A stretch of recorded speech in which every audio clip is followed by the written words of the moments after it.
Hello friends, welcome to investment innovation. तो सबसे पहले हम लोग बात करेंगे आज एक सबसे बड़ी न्यूज़ की, जो कि बहुत से लोगों को अभी नहीं पता होगी मार्केट में। लेकिन जब चीजें ओवर हाइप्ड होती हैं तब उन चीजों को सबको नॉलेज होनी चाहिए, और ऐसा लोग सोचते हैं। सॉरी। बट आप समझ सकते हैं कि जिन चीजों की लोगों को भनक तक नहीं लगती, अच्छी चीजों की जिन लोगों को भनक तक नहीं लगती, उसी के जरिए उसी को यूज करके पैसा कमाया जा सकता है। और जो करते भी हैं, अच्छे अच्छे बड़े प्लेयर करते भी हैं।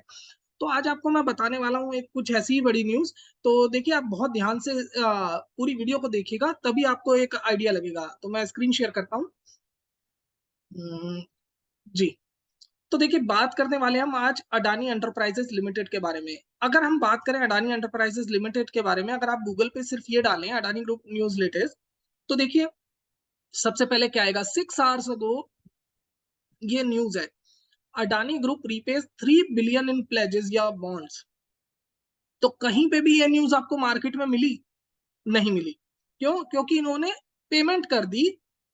इसके बारे में कोई कुछ नहीं बताएगा कि अपने प्लेजेस वगैरह छुड़ा लिए या फिर उनकी रीपेमेंट कर दी 3 मिलियन बॉन्ड्स की, 3 बिलियन बॉन्ड्स की, $3 बिलियन बॉन्ड्स की, या फिर किसी के थ्रू इन्होंने जिस तरीके से अपने शेयर छुड़वाए। हालांकि यहाँ पे आप देख सकते हैं कि अडानी ग्रुप, जो मेजर कंसर्न था हिंडनबर्ग रिपोर्ट में, वो यही था कि इनके ऊपर बहुत जबरदस्त लोन है। तो ये उसी को अब कम करने पे तुले हुए हैं किसी भी तरीके से, जिससे कि इन्वेस्टर्स का भरोसा बढ़े कंपनी पे। अब एक चीज आपको और दिखाता हूं, आप ध्यान से देखिएगा। देखिए, यहाँ पे एक न्यूज है, whole thing about Adani was overblown by Hindenburg, says Morbius Capital's Mark Morbius। तो मार्क मोबियस एक बहुत ही अच्छे जाने माने इन्वेस्टर है, जो ये खुद कह रहे हैं कि अडानी के बारे में जो हिंडनबर्ग ने रिपोर्ट निकाली उसको बहुत बड़ा चढ़ा के बोला। ओवरब्लोन बाय हिंडनबर्ग, इट मींस बहुत बड़ा चढ़ा के बोला।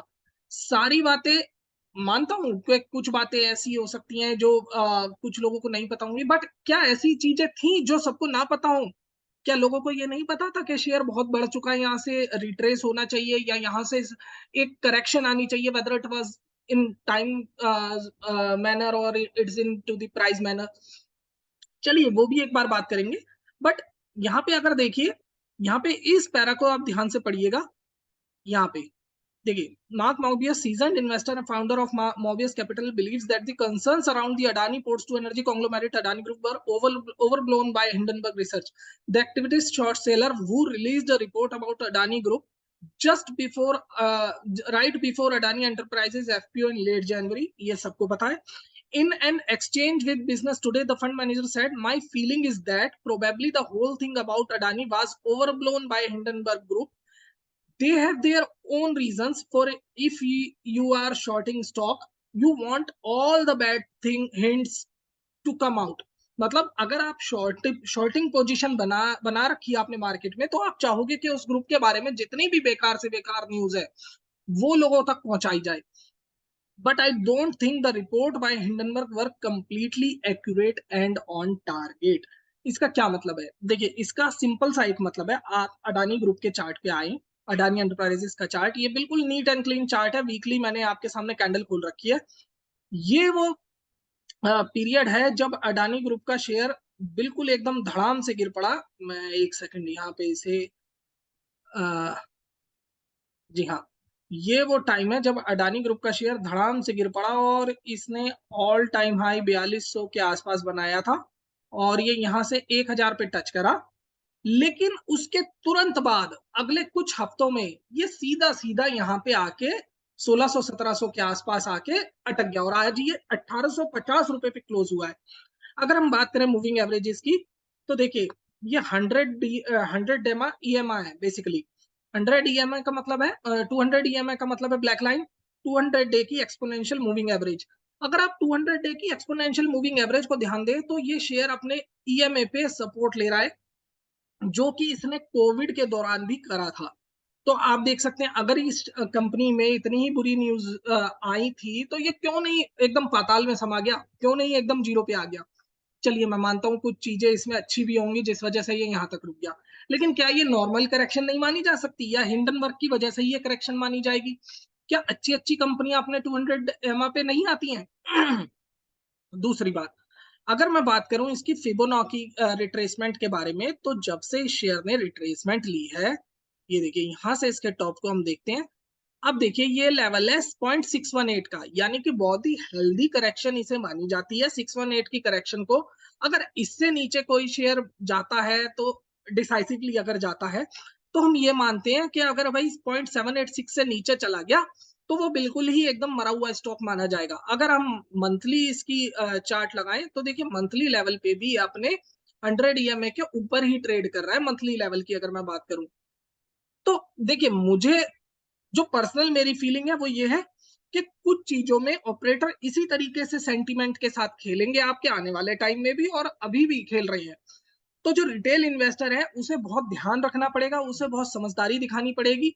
ओवरबॉट और ओवर प्राइस स्टॉक को ना ले। ऑब्वियस सी बात है, जब 4000 कोई शेयर यहाँ पे 116 रुपए से बढ़ के 4000 चला गया, तो कहीं ना कहीं इतनी ज्यादा रनअप दिखाएगा, तो वहां जाके सांस तो लेगा।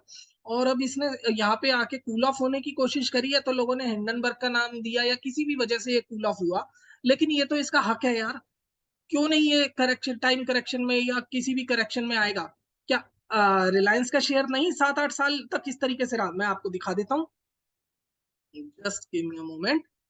आप अगर देखें यहाँ पे रिलायंस का चार्ट, जी हाँ, ये देखिए,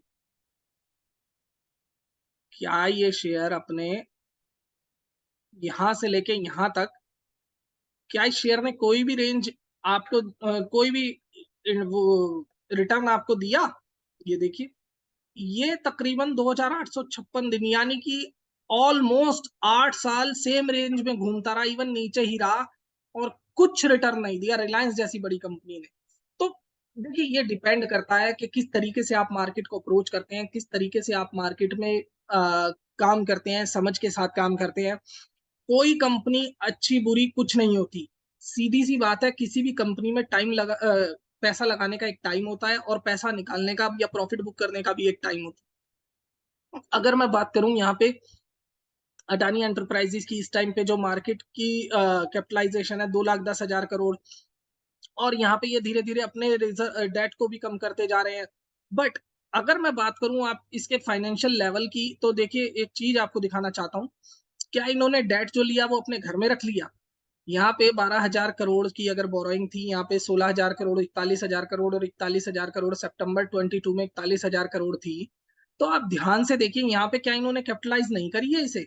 44,000 करोड़ की, 10,000 करोड़ से 44,000 करोड़ तक की कैपिटलाइज फिक्स असेट नहीं पहुंच गए इनके, और अभी भी 15,000 करोड़ की इनकी सिविक पड़ी हुई है। तो क्या ये वापस इनके कैपिटलाइज नहीं होंगी?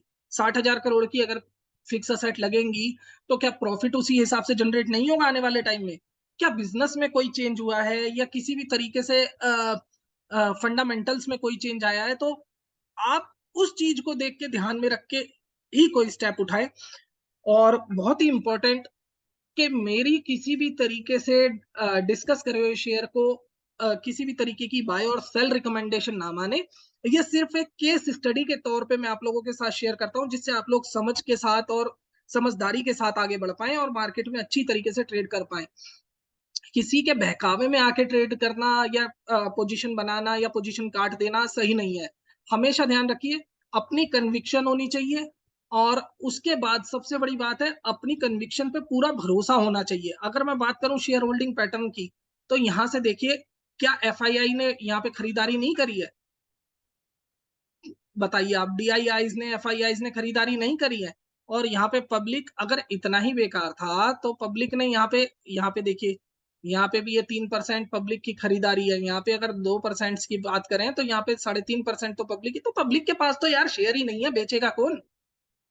एक बात बताइए, यहाँ पे सीधा सीधा 70 और 17, 87, 87 और 5, 92, 92 और 3, 95, यार पब्लिक के पास 4% माल नहीं है।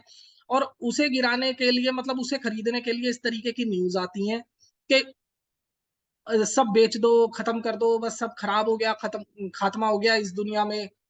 इस तरीके की बात करके आप किसी भी बिजनेस में ग्रो नहीं कर सकते। आप चाहे अपना बिजनेस कर लीजिए, क्या उसमें आप लोगों को इफ एंड बट नहीं आते कि अगर मैंने ऐसा कर दिया तो क्या होगा, प्रॉफिट आएगा नहीं आएगा साल के एंड में? आपको नहीं पता होता। लेकिन यही चीजें यहाँ पे बिजनेस को एक डीप अंडरस्टैंडिंग चाहिए होती है। किसी भी कंपनी को समझने के लिए उसके बिजनेस को समझना बहुत जरूरी है।